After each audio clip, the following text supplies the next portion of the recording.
This is VIVO Y22S, and today I'm going to demonstrate that you can share the Wi-Fi network password on this device.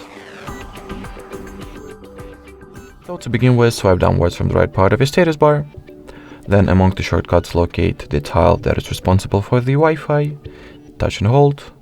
At the following Wi-Fi settings page, choose what network you would like to share the password of. Tap on it.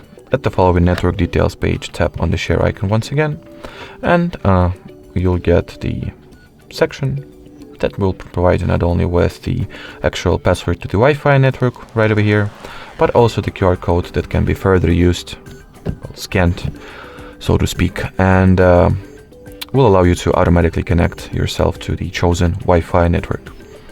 Alrighty, so that would be it for this video. Thanks for watching, and bye-bye.